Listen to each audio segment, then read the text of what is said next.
She threw rice at me for begging until the orphan boy solved her billion-dollar AI code in 3 seconds. A sharp shout cut through the morning air like a knife. Before I could react, a handful of white rice hit me square in the face. The grains, cold from the supermarket's AC, stuck to my sweaty skin before sliding down my neck. I stumbled back, nearly falling. Low laughter rippled around me. A few schoolkids in uniform snickered behind their hands, their eyes full of mocking disdain. A mango vendor shook his head, muttering something in Swahili. I didn't catch it, but the tone was clear. Serves you right. My name's Cam. 16. No home, no parents, just Kibera, this maze of rusted tin, plastic sheets, and dust that the rely counts as shelter. 10 years ago, the drought that swept through East Africa took my parents, and with them, any hope of a normal life. Since then, I've survived in this slum on the edge of the city, scavenging plastic bottles, hauling goods for vendors, sometimes just sitting outside a supermarket, hoping for scraps. Today I hadn't eaten a real meal in 2 days. My stomach twisted like a fist was squeezing it. I passed this new oasis supermarket and saw a table outside. A woman in a cream-colored linen dress stood there, stacks of rice bags behind her. A sign read, Charity Rice Daily Limit, 1 handful per person. That was Ngozi. I recognized her. Her face was all over the news. They called her the tech queen of East Africa. 38, educated abroad, founder of some AI company called Savannah Cortex, worth billions of shillings. She came from Nairobi's elite. Her father was once Minister of Agriculture, a man with a shady reputation but deep pockets. And her. On camera, she was always polished, speaking like she was reading a press release. Her eyes cold as Kibera's tin roofs in the rainy season. I was dizzy with hunger. That rice looked like heaven. Swallowing my pride, I stepped forward, voice cracking. Mom, I'm hungry, could you spare some rice? She turned. Her eyes raked over me, my tire-soled sandals, my patched-up t-shirt, my sunburned face. Her nose wrinkled like she'd smelled something rotten. Go away. Her voice wasn't loud, but it stung like a whip. Don't block the line. But ma'am, before I could finish, she grabbed a fistful of rice and hurled it at me. The grains hit like bullets in my eyes, my nose, my mouth, some even lodging in my ears. I raised my arms, but more rice scattered on the ground, rolling into the dirt. Filthy beg ar. Don't think charity buys your way into heaven. Get back to your trash heap. Her voice was sharp, her eyes empty of pity, just disgust and something else. Thea Ri stood there, face burning. Not from the rice, from shame. I didn't cry.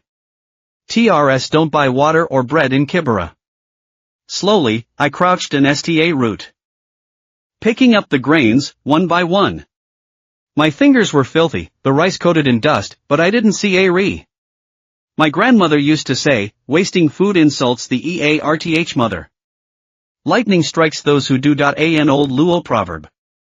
Even sta Arving, you don't waste. Hey, idiot, still picking, a man in a torn vest laughed. Even chickens won't eat that now. I ignored him. Then a small figure pushed through the crowd. Tura. The 10-year-old orphan who followed me like a silent shadow. Without a word, he knelt and helped me gather the last grains into my cloth pouch. By then, Aya was already climbing into her sleek black SUV. Through the window, her eyes flicked to me like I was roadkill. Cold. Indifferent. Smug. The engine ROA read, kicking up dust as she drove off. Hand in hand with Tura, I trudged back to Kibera. The rice in my pouch wasn't much, maybe half a bowl, dirty as it was.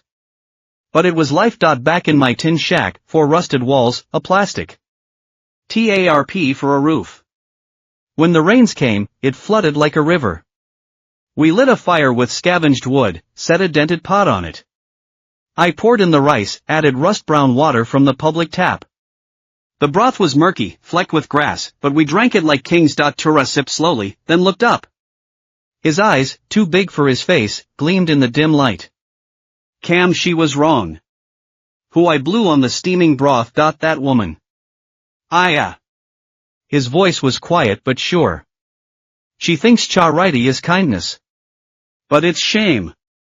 She gave rice not from love, from fear or that if we get too close, our dirt will rub off on her. ISTA read. This kid, who BA Relay spoke, just dropped wisdom like that. I laughed bitterly.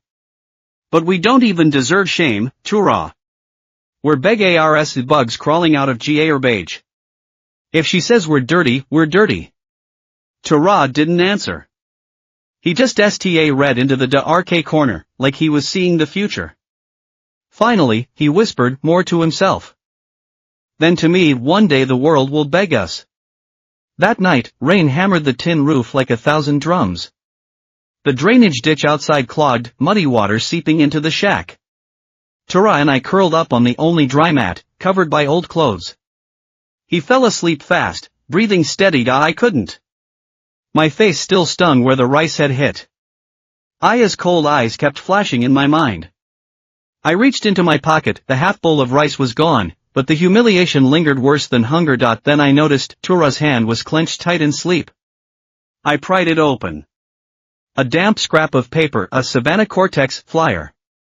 Aya stood among suited men, smiling confidently. On the back. Scribbles. Strings of zeros and ones.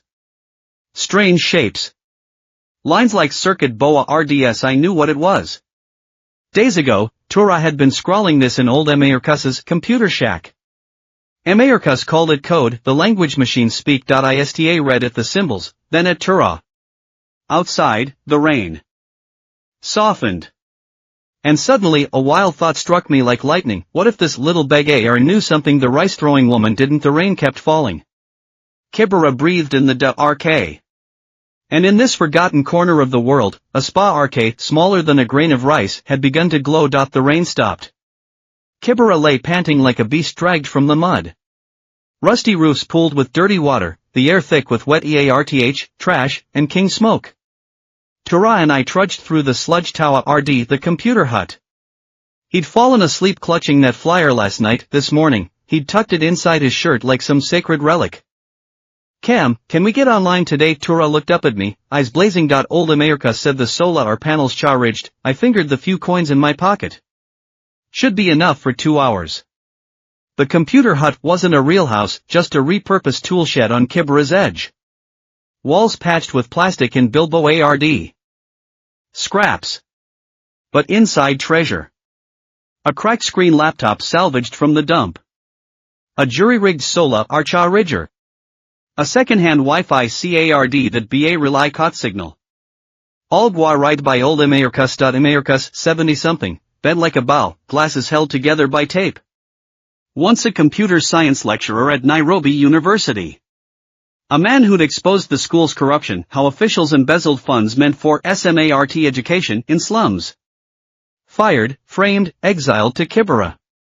Knowledge is the poor man's only weapon, he'd say. But the powerful keep breaking it. This shed was his rebellion. Every week, he cobbled together working tech from scavenged PA RTS, dead phones, busted monitors. Kids came after school, workers after shifts. Emayurkus didn't teach flashy high-tech. He taught the bones, binary, logic, how to solve problems with nothing. Listen, he'd tell us, computers aren't magic. Just tools. The real power your brain. Yours, any of yours, is stronger than any AI. Tura the hut's prodigy. No one taught him. He taught himself Python, Java, even neural networks, from dumpster-torn textbooks, smuggled lecture tapes, dismantled calculators. His notebooks were crammed with diagrams, tribal-looking, like Maasai symbols or Luo divination Ma RKS. But Emayurkus said, that boy speaks machine language like its mother tongue. I came with him. Didn't understand code, but I stood gua RD, kept thieves from stealing the solar panel or wires. Tura called it, Cam, you're gua writing the future. I laughed, but secretly. I held onto that. Today, Emayurkus was fiddling with the Wi-Fi CARD when we arrived. Tura lunged for the laptop. The screen flickered to life. He jammed in the Wi-Fi CARD, opened the browser. Wait. He yanked out the damp flyer. Scan this. I used my phone. The QR code led to Savannah Cortex's sleek website. Front and center, a golden badge spinning, global challenge, crack Savannah core. Level 1 encryption. Prize, 100,000 KES, $700. Winners got an internship. My breath caught. $700, in Kibra, that meant food for half a year. A fixed roof. I grabbed Tura's shoulders, we could. But Tura was already glued to the screen, studying the cipher, a jumble of letters, numbers, symbols. His eyes deroute, fingers tapped the table like an invisible piano. Americus peered over, then shook his head. Don't dream, boy. Savannah Core is Ngosi's crown jewel. Even Stanford's AI team struggles with level 1. That prize. For elites. Not, he trailed off. Not slum kids. Let me try. Tura's voice was quiet. Steel. He sat. Breathed in. Then, his fingers flew. Code poured out like a spring. No pauses. No references. Just keystrokes. Americus and I watched, frozen, as characters scrolled. 10 minutes. Tura stopped, hands hovering. Then enter. The screen flashed. Green text blazed, congratulations. Savannah Core level 1 cracked. Solution. Verified. A download link for the certificate app. A red. Americus and I exploded. I hugged Tura, jumping, shouting, you did it. We're rich. Americus wiped his glasses, voice shaking, child, you're heaven sent. But Tura just sta read. Quiet. Almost confused. It wasn't Ha road. The cipher just a cause or shift va riant. Masked by local weather data. But the masking pattern, he frowned. It matched last year's drought model. The one the Met Office published. We floated home, drunk on visions of new clothes, a real house, school for Turut. Next morning, we marched to Savannah Cortex's glass tower, a gleaming blade in Nairobi's skyline, mocking Kibra's squalor. In the lobby, polished floors, icy AC, we stood in our mud-caked tire sandals. The Gua RDS sneered, the receptionist wrinkled her nose. We're here to claim the prize. I showed the e-certificate. We cracked level 1. The Gua RD laughed.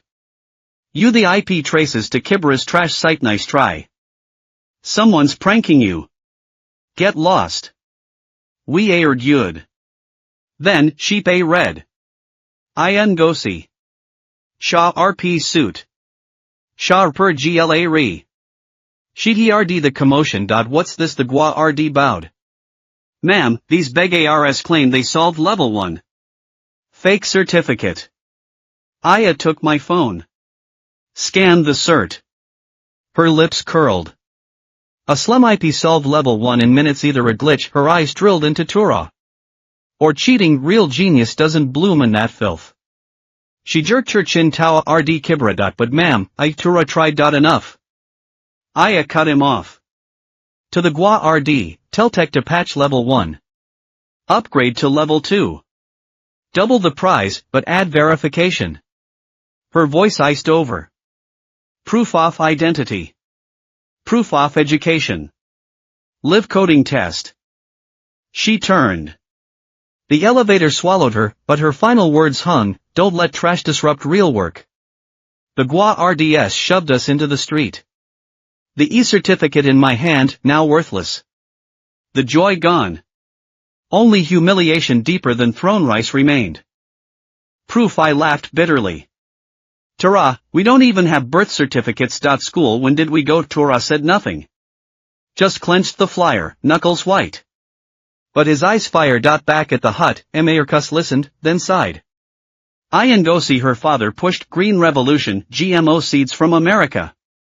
Promised high yields. But the seeds needed expensive chemicals. Her mares went broke. Famine spread. She grew up hearing curses. So now she hates backwayerness. Wants to fix Africa with tech. But she forgets tech that ignores the land, the people. It's not progress. Just new chains. I looked at Tura. He was already at the laptop, screen glow on his face. Not giving up. A new document. A title, Kibra I, an AI model built on real survival data. Cam, he said softly, typing. They lock us out, we'll build our own door. They say our minds are rent real, we'll use real to break their lies. Ngosi's level 2 challenge stood like a wall, locking us out. ID education live test for us, those were how writer to crack than her AI protocol. I stuffed the e-certificate into a crack in our tin shack, burying a fleeting dream. But Tura didn't quit. Like a crouching leap ARD, he turned rage into focus. He spent longer hours at the computer hut, no longer on Savannah Cortex's page, now on his own project, kibrasi.cam. Look. One afternoon, rain just stopped, Tura pulled me to the screen. Cha RTS sprawled across it. Savannah Court trains on government data, satellite images, soil reports. Clean. Pretty. Like lab samples. But what does it miss? I shook my head. It misses how fast sewage flows in Kibra's ditches. The angled tin roofs tear open in storms. The exact fever heat on a sick kid's forehead. The weight in a mother's eyes sta ring at an empty rice jar. His voice was quiet, hammering. Savannah Corp predicts drought, but does it know what drought means? Sure one. Less meal. Fathers hauling heavier rocks. Mothers maybe he trailed off. We knew. Ista read. This skinny kid burned with something holy. Not spite the plea for this land. So what's Kibra's truth? Tura said. An AI that knows poverty. We became data hunters. Rains returned, turning Kibra to swamp. Floods swirled with trash, dead rats. Government drains just map lines. Aid nowhere. But Tura lit up. This was his real data. He dug out Americas's salvaged sensors, a water meter, tilt gauge, thermometer, taped them to bamboo poles like primitive probes. Cam, help! We waded waist deep in filth. Tura measured current in the fastest ditches. I propped poles under shaky roofs, checking angles. We visited homes, taking sick kids' temps, quick, with permission. Tura scribbled, water levels, house structures, supplies, crowds trash data to Savannah Cortex, gold to Kibra's data isn't cold numbers, Cam. Tura yelled through. Rain. It's breath. Pain. Hope. We'll teach machines to feel. Day 3, disaster. The only bridge to the main road collapsed. Food, medicine, aid, cut off. Hundreds trapped, kids starving. Government, coordinating. NGOs, resources tight. Rescuers, maybe tomorrow. Tomorrow kids would faint. Elders would sicken. Panic spread. Then, Tura closed Savannah Cortex's page. Open Kibra's fed in all our data, floods, terrain, houses, supplies, people. Will it work? I add the loading bar, HRT pounding. Try. His finger hovered over enter. The screen exploded with calculations. Minutes later, a crude but clear, our rescue map emerged.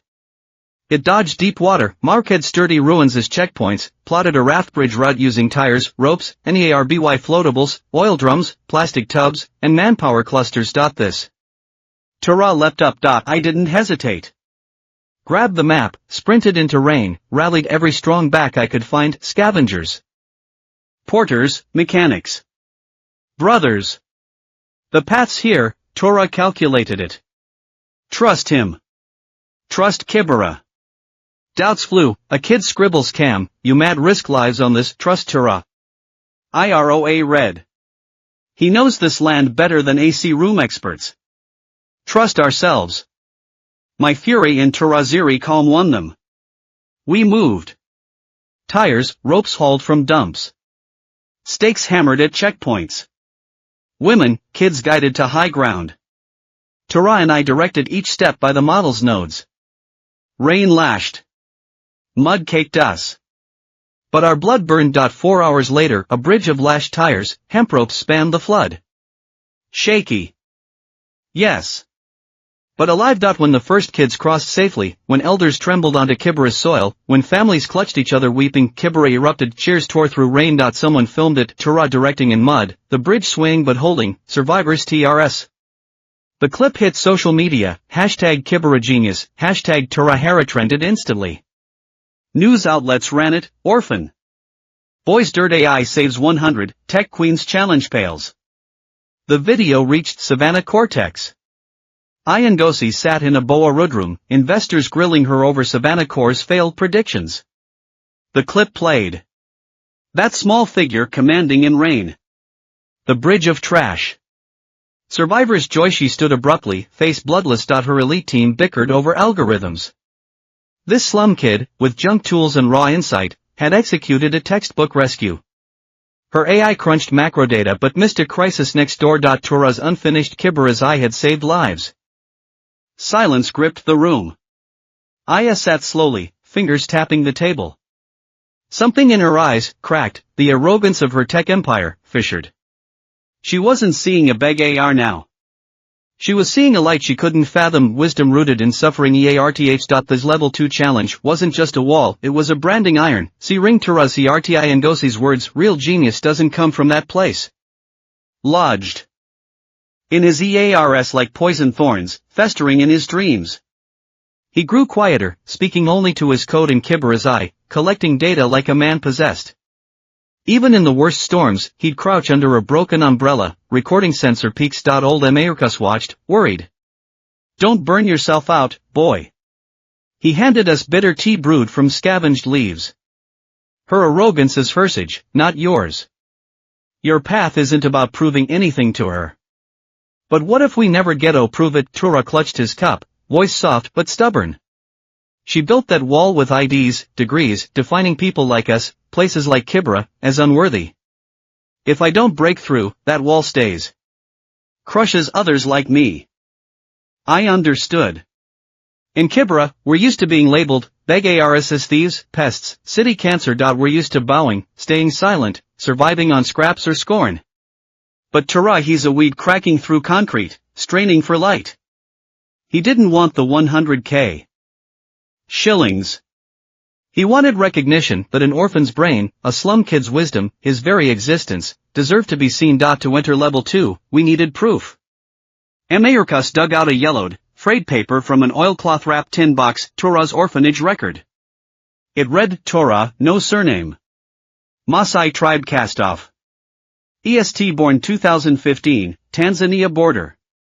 Adopted 2017 by Nairobi Hope House. Fled 2020. Whereabouts unknown. Hope House Americus side. Closed 3 years ago. Your birth certificate gone. And education, he didn't finish. Tura had BA Relaya of orphanage schooling before hitting the streets. His classrooms were dumps, the computer hut, Kibera's muddy alleys. No official records, Americus said grimly. Aya's company only accepts paperwork. To them, you read nothing. I exist. Tura's head snapped up, eyes blazing. My code exists. My data exists. The people I saved exist. Isn't that proof? Was it? But the world demanded stamps. Diplomas, to acknowledge you as a person, a talent. That rule itself was the injustice. We went back to Savannah Cortex. Not to beg, to confront. Tura insisted on bringing his laptop, loaded with Kibera's iScore and rescue data. The sun GLA read. The glass tower shone like an ice palace. Again, we stood in that polished lobby. Again, Gua RDS recognized us, sneering how rider. You again get lost, one BA or ked, blocking the elevator. We have something for Aya, I said evenly. About level 2. About Kibera's eye, about what real means. The lady doest meet trash. He laughed. Kibera's eye some dumpster telescope scram. More Gua RDS SWA or med, shoving us like stray dogs. Tura hugged his laptop like a HRT. Then aha RD push. Tura fell. The laptop slammed onto marbly, screen spiderwebbing. Tura. I lunged. He scrambled for it, hands shaking over the cracks. TRS fell, not from pain, but lost. That machine held his soul. Out, GA beige. Belongs in gutters. They dragged us to the curb. Tura curled around his broken laptop, shoulders shaking. Sunlight hit him, but no RMTH reached him. That wall wasn't just high, it was a remirrored rules, status, violence, it crushed us completely. Back in Kibera, Tura collapsed with fever. Cold nights and that fall broke him. He writhed on our mat, face flushed, muttering, "Data model bridge fix it." I wiped his brow, he RT shredded. Americus came, sta ring at the shattered laptop and sick boy, eyes to RK with rage. "Cam," he said lowly, "no why I hates back way Renes her father ex-agriculture minister, pushed green revolution. Promised to end famine. Instead GMO seeds needing expensive imports ruined small farms land went ren. Famine worsened, people burned his effigies, called him Minister Cannibal. Aya grew up in that shadow. She saw powers rot, traditions failure. So she swore to save Africa with pure tech, advanced thinking, to cleanse her father's shame. She made tech her savior, branding anything messy or primitive as enemy, throwing rice not just disgust fear or that your filth, your chaos, would stain her perfect world. Because if she admits Kibera has wisdom, she admits her father's top-down solutions were always wrong. I finally understood the terror in Aya's eyes. Not just arrogance, a childhood deep dread of losing control, she built tech walls to shield herself from those cursed memories. But outside, countless lives like Tura's, forged in real suffering, shining with real brilliance. Tura's fingers twitched in sleep, like typing. I gripped his burning hand, watching his gaunt face. An idea sparked, brightening. If the front door's locked, if the rules are re-rigged, if they only bow to official stamps, then hit them with what they worship most. Tura's gift shouldn't be caged by doors, papers, or broken screens. His fight wasn't at their lobby, but in the data seat self. I bent close, whispering, "Tura, listen.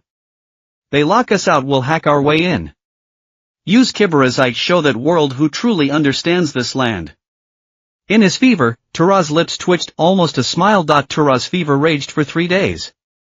Outside, Kibera's rains came and went, turning our tin shack into a drum, amplifying every drop, every ounce of my fear and rage. Even delirious, Tura muttered about data, algorithms, bridges. His shattered laptop lay in the corner like a fallen soldier. Americus stayed all night, feeding him bitter herb brews. On the fourth dawn, the fever broke. Tura's eyes fluttered open, and immediately, he struggled up, reaching for his laptop. "Don't move." I pressed him down. "It's broken. Screen's gone." His face fell. Then, just as fast, lit up. He sta read at the roof's crack, where rainwater dripped into a bowl. "Plink. Plink. Cam," he whispered, weak but clear. Kibera's eye score is here." He tapped his temple. "Machines break. Data gets lost. But this never." In that moment, I saw the real Kibera's eye, not code, not tech, but this kid. Sta read, humiliated, sick, yet still burning, his eyes sharper than any sensor, stronger than any AI. "They won't let us play by their rules," Tura gasped, leaning back. "But Ice Hawkus HRP fine. We'll use their weapons. Savannah Corey is our battlefield now. I got it. No more begging for IDs, no more front door fights." He'd strike at Aya's pride, her AI's core. But how Savannah Core's defenses were world-class. Level 1 was a fluke. Level 2 impossible. Then Kibera's grapevine, our slums rumor network, exploded. Savannah Cortex was down, their AI locked by a cyber attack. Screens flashing a ransom, 100 Bitcoin or data dies. Chaos. Experts clueless. Stocks crashing. Some cheered, tech queen's downfall. Others mourned, that AI could have helped Maris Tura, and I locked eyes. Opportunity. But this wasn't just ransom. Tura's mind raced, to freeze Savannah Corey instantly, not brute force, a logic lock, exploiting a tiny flaw in its own protocols. Like jamming a key so it won't turn or come out. Whoever did this understands that AI inside out. "Can you fix it?" Instead of answering, he grabbed paper, scribbling feverishly, Savannah Core S Level 1 patterns, public tech specs, Kibera's eye stata flow hunches. Minutes ticked. Sweat dripped. Got it. His eyes blazed. The flaws in the dynamic verification module. The attacker spoofied a timestamp, tricked the AI into triggering its own lockdown during a fake self-check. To unlock it, don't brute force, just send the write abort command with the real timestamp. How I said. We don't even know their server IP. Tura grinned a genius grin. They do have a public support email. On Americus's wheezing laptop, I typed as Tura dictated it to c@savannah.company co-subject, Savannah. Core solution body, Mrs. Ngosi your AI is trapped by a timestamp spoofed logic lock. Even the attacker can't undo it.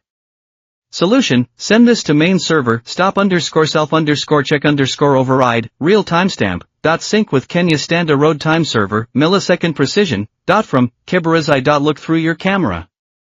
Real wisdom sometimes lives where you least expect. A friend we hit send. He RTS and throats. Would she see it believe I'd an hour? Nothing. 2 hours. Kibera's grapevine said, still locked, hope faded. Then Americus's screen flickered. A tiny alert, Savannah Cortex, systems recovering. Kibera erupted, phones buzzed, it's back. We leapt, Tura was right, suddenly Americus's laptop forced open a video call. No warning. Just bam, there was Savannah Cortex control room. Giant screens, data flowing again. And in the center Ngosi, pale. Shaking. STA ring straight into the camera at us. She'd traced the email. Her lips moved silently. Then she whirled BA King at her team, track this IP. Now.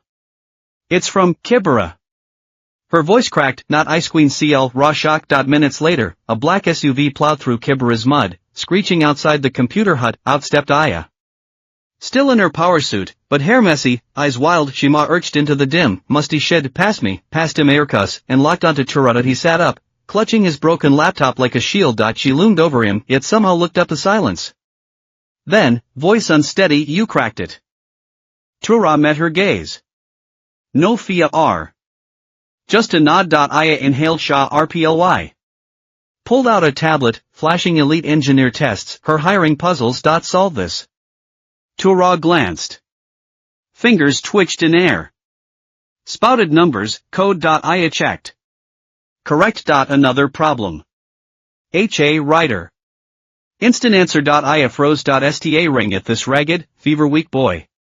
At eyes deeper than any code. Finally, BA relay a whisper, what's your name? Ngosi stood under the low roof of the computer hut, frozen like a statue struck dumb. Her expensive heels sank into the damp mud, her fully styled curls mussed by the doorframe.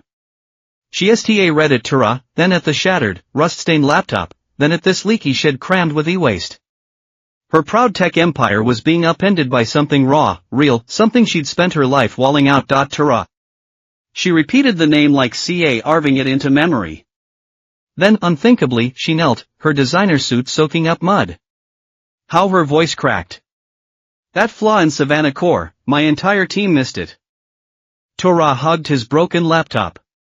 Because it's too clean. IT only trusts perfect data, perfect logic. It's SCA read of dirty things, rain, mud, sick kids.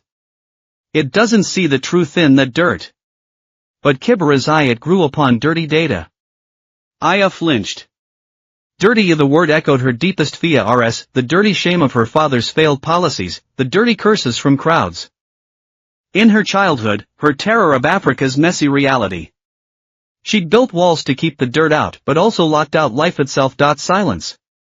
Then, she stood. Walked to Tura. And bowed deep. 90 degrees. Tura, her voice trembled, I threw rice at your friend. But I was throwing contempt at every struggling mind on this land. I was wrong. Americus adjusted his glasses, hiding a smile. I stood stunned.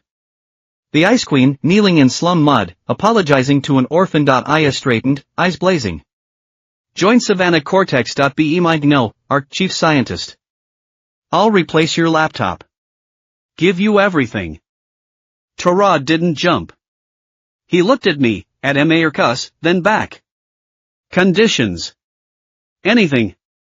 1. Cam comes.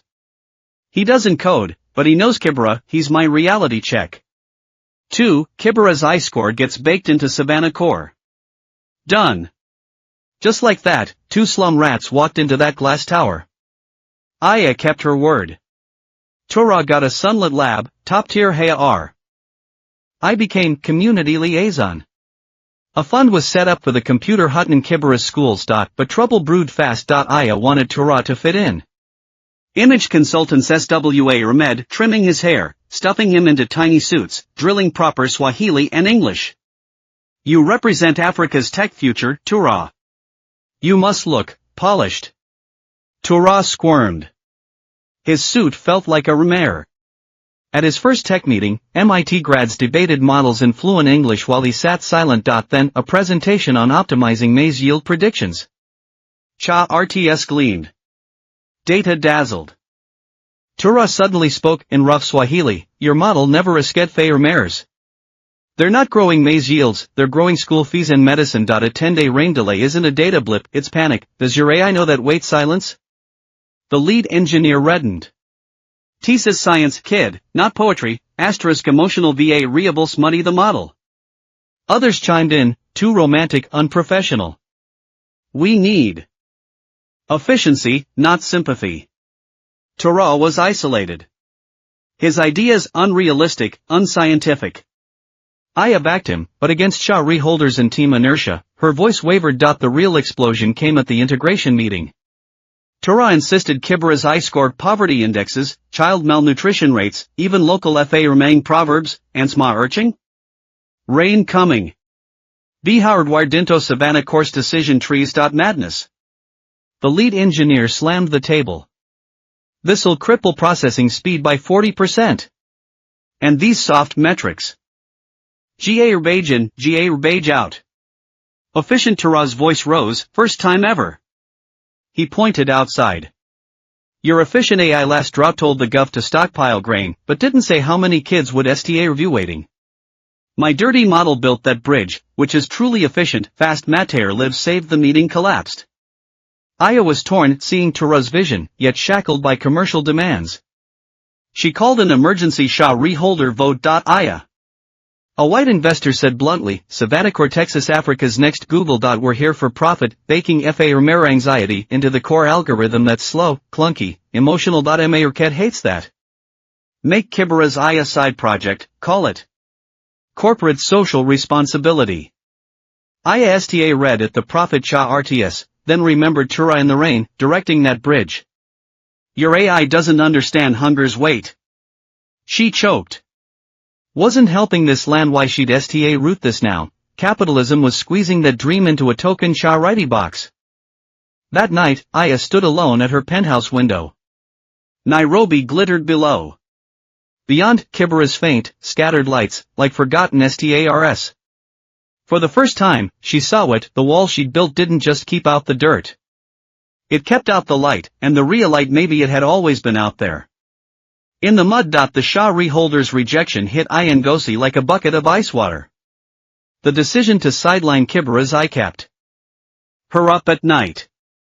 STA ring at the crystal trophy symbolizing Savannah core success in her office, she found it cold, blinding.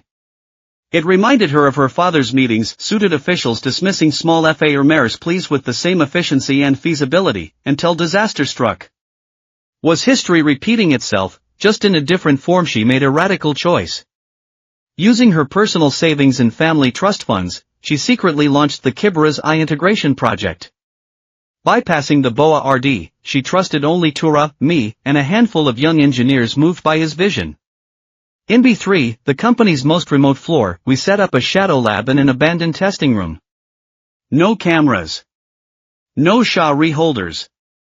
Just blinking servers and a team chasing truth. Tura became its soul. He shed his tiny suit for an old t-shirt, his eyes alive again. Leading the team, he fused Kibera's Eye's soft data, Kibera's survival stats, Masai herders' migration wisdom, Luo elders' drought proverbs, small FA or mayor's loan records, with Savannah Core's HA-RD data. It was like hacking through thorns. The clash of two logics spawned endless bugs. The lead engineer's orthodox faction even sabotaged progress, deleting data, tweaking parameters. Tura slumped after 36 sleepless hours, pointing at a stubborn error on screen, they're cleansing reality in the name of purity. Like scrubbing EARTH's soil into concrete with bleach. I handed him tea. Ignore them. We're doing what's right. Think of the kids. Then ominous signs in East Africa's skies. The rains ended, but no clouds returned. Rivers shriveled. Soil cracked. Even Kibera's filthy ditches ran dry. Old Mayorkas leaned on his cane, squinting at the parched land. Cam, this isn't just drought. The skies are furious. Kenya's Meteorological Department issued a moderate drought alert, advising routine preparations. Media coverage stayed calm. Savannah Cortex, as government advisor, released Savannah Corsaline report, 3-month moderate drought. Crop yields to drop 15 to 20%. Stander Road grain reserves advised. Official. Professional. Widely cited. But in B3's Shadow Lab, Kibera's eye screamed a different warning: catastrophic drought. 4 to 6 months. 5 million hectares. 2 million children at risk. We gasped. This was leagues worse than the official forecast. Data's solid. I rushed to the screen, pale. Absolutely. Torah pulled upstreams. Savannah Core only sees satellite clouds and soil moisture. But Kibera's eyes is more. Masai elders say antelope herds fleeing south, a century-level omen. Luo say spiders weaving dry, confirmed for weeks. Kibera's water prices tripled, real panic. And the Met Office's moderate model ignores this. Ours extreme El Nino.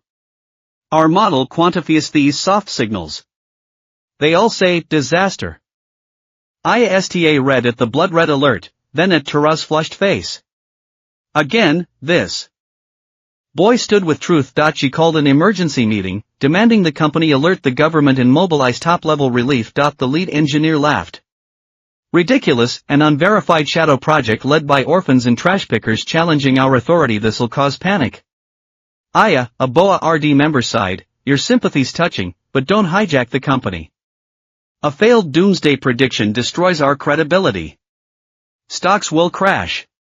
Even the government dismissed the alarmist shadow report, sticking with Savannah Core's moderate outlook. Pressure mounted. Aya faced her career's biggest choice: bow to scientific consensus and profits, or trust that mocked, slum-born truth. She recalled her father silencing F.A. Ramirez's cries with data in similar meetings. Not this time. Fine. Aya stood, voice steel calm. If the company and government won't act, I will. On the spot, she called her bank. Liquidated all her funds, 20 million KES, for emergency high-nutrient food and clean water kits. She tapped trusted NGOs, leveraging her name for logistics. Tura, she turned to the small figure, Kibera's eyes, this land's true sentinel.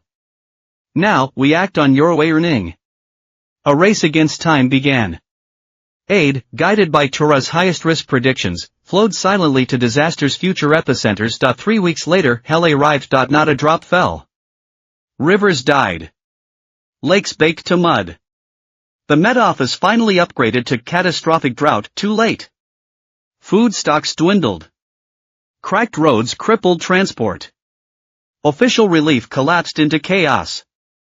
Amid the despair, Aya and Tura's convoys rolled in like desert oases, reaching villages Kibera's eye had flagged. Starving children got fed. Thirst was quenched. News exploded. Hashtag Aya redeemed, hashtag Tura prophecy, hashtag Kibera's eye beat Savannah Core trended worldwide. The mocked shadow project, the rice-humiliated orphan, were now saviors. The government apologized, adopting Kibera's eye into national disaster response. Scientists hailed it as AI fused with indigenous wisdom, revolutionary. At a grand ceremony, the president Awa Ride Tura a medal. Cameras flashed. The host gushed, "What's your message to Kenya's children?" Tura didn't face the cameras. He turned, gaze stretching past the glittering hall, back to Kibera. "Thank you, Mr. President. But I'm no hero. The real hero's the Masai elder who taught me to read clouds. The Kibera grandma who said ants mean rain. Cam, who scrounges trash but wastes nothing, every person here fighting to live, thinking to survive. My brain just translated them to machines." Silence. Then thunderous applause. Aya stood in the crowd, TRS streaming. Finally, she understood, the deepest roots of the perfect tech she'd chased weren't in labs or algorithms. They were in the messy soil she'd spent her life running from. The presidential award ceremony felt like a dream, glittering lights, flashing cameras, deafening applause. But when it ended, Tura just quietly ride the same rickety Kibera-bound bus as always. He clutched the golden trophy not for pride, but because its weight meant it could fetch good money he had bigger plans for. Cam, he murmured as the bus rattled over potholes, leaning against my shoulder, I want to build a school. In Kibera. I blinked. A school like Hope House? No. He shook his head, eyes fixed on the passing slumscape. A soil school. No imported desks, we'll use scavenged materials. Not just reading and math, we'll teach kids to think, to see, to use their hands and brains to understand this world. His words took root in me. Days later, Ngozi arrived, but not the ice queen we knew. Gone were the designer suits and heels. She wore rugged work pants, a simple t-shirt, her hair in a practical ponytail. She brought blueprints, building supplies, and most importantly a light of the future fund in our names. Tura, she crouched on a clear red patch of Kibera Earth, hands measuring the dirt, tell me about this soil school. Tura's eyes ignited. Grabbing a stick, he sketched in the mud, main classroom, repurposed shipping containers, painted bright. Roof, solar panels powering lights and computers. Walls, eco-bottle bricks stuffed with soil, growing flowers and veggies. Playground, packed red Earth, so kids feel the ground's heartbeat when they run. Aya listened intently, nodding, typing notes on her tablet. When Tura described the curriculum, she smiled, really smiled.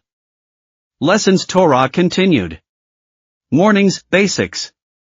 Afternoons, wisdom workshops, Maasai uncles teaching STAR navigation and animal migration tales. Luo grandmas showing medicinal herbs for fevers and wounds. Swahili poets turning life into songs. And, he pointed at me, Cam teaches urban survival SMARTS, safe scavenging, fixing leaky pipes. Stretching pennies for nutritious meals. What about coding? I asked. Of course. Tura grinned. But not just typing code.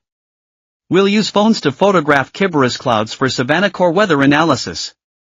Snap pics of sick kids for AI-assisted diagnoses. Document broken infrastructure to file complaints. Tech isn't magic, it's a tool to serve our lives, not the other way around. Construction began not as Aya's charity project, but as Kibera's festival. Scavengers donated the sturdiest containers and cleanest bottles. Mechanics welded frames for free. Even former bullies hauled materials silently. Old Americas, now chief education advisor, hobbled around the site daily, his wrinkled face glowing. I coordinated labor and supplies. Watching neighbors unite for this vision, that old shadow of rejection finally lifted. We weren't just building a school, we were rebuilding dignity. 3 months later, Light of the Future Soil School opened. No ribbon cutting, no politicians. On day 1, Tura stood on a recycled plank podium facing 30 wide-eyed Kibera kids. Welcome, he said softly but firmly. You've been called street rats, urchins. Here, you have a new name, diamonds in the dirt, because you're off this land. Your eyes see the real world. Your brains hold the SMA or testidias. This school where we polish those diamonds. He lifted a clump of red soil onto the podium. Look, just dirt. To some, worthless. But we build homes with it. Grow food in it. Fire it into unbreakable bricks. Re this soil. Unseen doesn't mean worthless. Here, your worth I seen. Is treasured. The children, even the boy who'd once thrown stones at me, leaned forward, eyes sparkling. Aya became a regular art, no longer benefactor, but teacher Aya. She taught coding, but differently, taking kids to sewage ditches to monitor water flow with homemade sensors, to dumps to train AI image recognition on recyclables. To sickbeds to log symptoms via simple apps. Code isn't magic, she'd say. It just helps us see problems and solve them faster. The real magic, your will to help. One rainy day, I found Aya kneeling in mud, laughing with kids stacking bottle bricks. Soaked to the bone, she looked alive. Old Americus watched from the eaves, whispering, finally, knowledge returns where it belongs. In the soil. In sunlight. In children's laughter. The soil school became Kibera's beacon, proof that education needn't be expensive or detached. Rooted in local wisdom, built from humble scraps, it nurtured brilliance. Here, Masayastars, Luo herbs, and Swahili verses stood equalto AI and satellites, not Bakwe ARD, but priceless knowledge.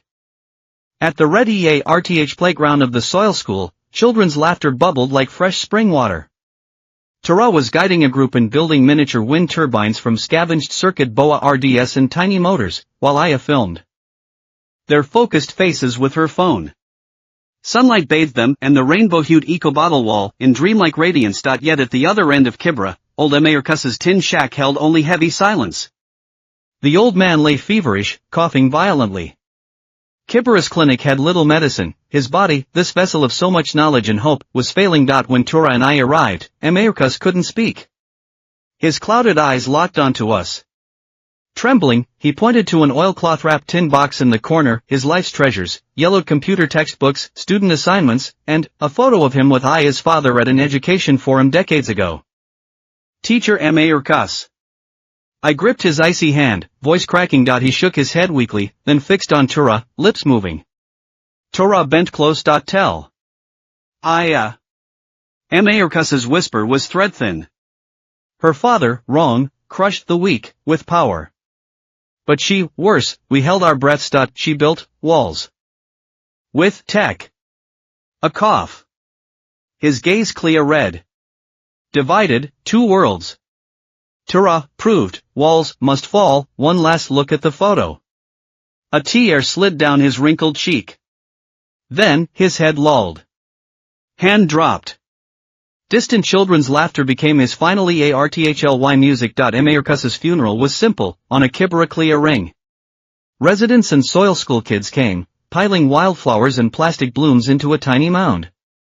Aya stood at the back in plain black, face stripped of its usual steel. Only grief and guilt remained. After, she found us. Eyes swollen from crying. Cam. Too raw. Her voice was raw. Emayurkus was right. My father built walls with power. I, with tech. We thought we were saving, but really isolating. That rice I threw, not just shaming you, hiding Micah Wayrdice. I fear read Kibera's truth because it mirrored my father's failures. Made me doubt everything. She pulled a cloth-wrapped pouch from her bag. Inside, half a handful of plump white grains. Organic rice from my farm, she said. No pesticides. No chemicals. My attempt to really ARN respecting the land. Then, under the gaze of Kibera, the once tech queen, Nairobi's elite derling, knelt in the dirt. Raising the rice overhead, she spoke clear. Rlyakam. Too raw. People of Kibera. I Ngosi, return your dignity. Take this rice, not as charity, but apology. A lesson. Oh, request to begin anew. Dust swirled in the wind, tangling her hair. She knelt like a statue of humility. Kibera murmured, some skeptical, some tearful. I studied her, that rice, remembering 3 years ago, grain stinging my face like humiliation's brand. That rice had buried my dignity. Today, she dug it up with bare hands. I didn't take it. Instead, I crouched to her level, gently gripping her arm. I said calmly, that thrown rice, we picked it up. Cad it. Ate it. It fed us and made us remember pain. We accept your apology. But dignity, I pointed. Tawa RD, the soil school singing voices, isn't given. We built it ourselves. Brick by brick. In this soil. Aya sta read. TRS fell freely now, soaking into Kibera's EARTH. Then Tura stepped 4-way road. Without looking at her, he scped up the rice. Ca righted to the school's bottle brick planter, sprinkled the grains, and covered them with soil. Cam's right, he turned, smiling like clear red skies after rain. Rice is for planting, not throwing. Today, we return it to the EARTH. When it sprouts, we'll shari. That's true giving back. Aya gazed at Tura, the buried rice, me, the once trash people of Kibera. Finally, she understood. What she sought to return wasn't a gesture, but rebuilding, not giver and taker, but mutual respect. Wiping TRS, she stood, dusting her pants. A real smile, perhaps her first in rs app a red. OK. Wheel plant. Wait. Grow. Together. Time flowed like Kibera's rainy season streams, quiet. Steady. By old Mayorkus's flower-covered grave, someone had planted a wildflower that now bloomed fiercely. But the real wonder was the soil school's planter where that handful of rice had been buried. At first, people just watched. Ayangosi came daily, ba refoot in the red soil with the kids, watering, weeding. No more teacher Aya, just another fa mirror. Cam and Tura crouched too, pointing at tender green shoots, explaining life's stubborn magic. See, Tura would say, touching a fragile sprout. Life.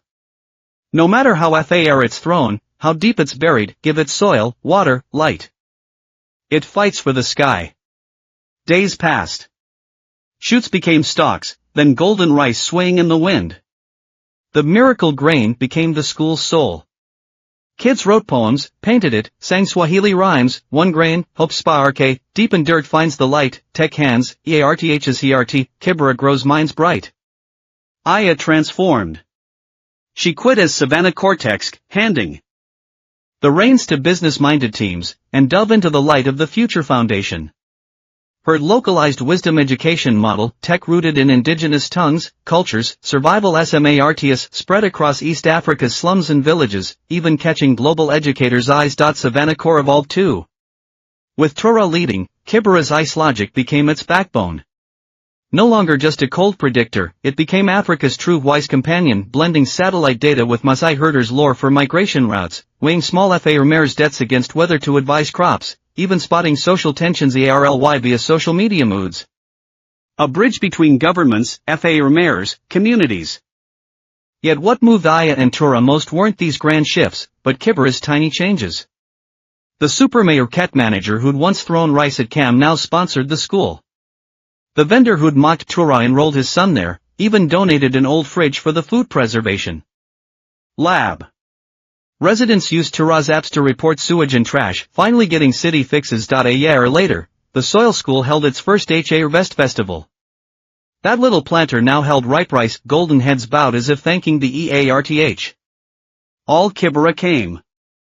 Kids wore upcycled festive clothes, faces glowing. The ritual was simple.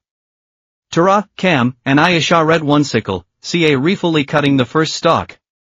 Sunlight gilded the grains. This rice, Tura held it high, voice clear, was once a weapon of shame, thrown at hunger. Then an apology, knelt in dirt. Today. It's just what it is, life's gift to Shari. He passed it to Cam, who cradled it, eyes wet, remembering that painful morning, the rmth of king those grains with Tura. Cam gave it to Aya. She held the heavy harvest, studying the hopeful faces around her. No longer the tech queen afraid of dirt, she'd become this land's student, learning humility, listening, using tech to serve and not rule. Now, Tura smiled, let's turn this grain into thousands. They threshed, pounded, ked the rice in the school's simplest pot. No delicacies, just pure, ready ARTH bounty. Dinner was served. Kids lined up for small bowls. Aya and Cam took theirs. Tura waited, bringing a bowl first to Mayorkus's grave. Teacher, he whispered, you said knowledge is a weapon. Today, we grew food with it. Taste it, please.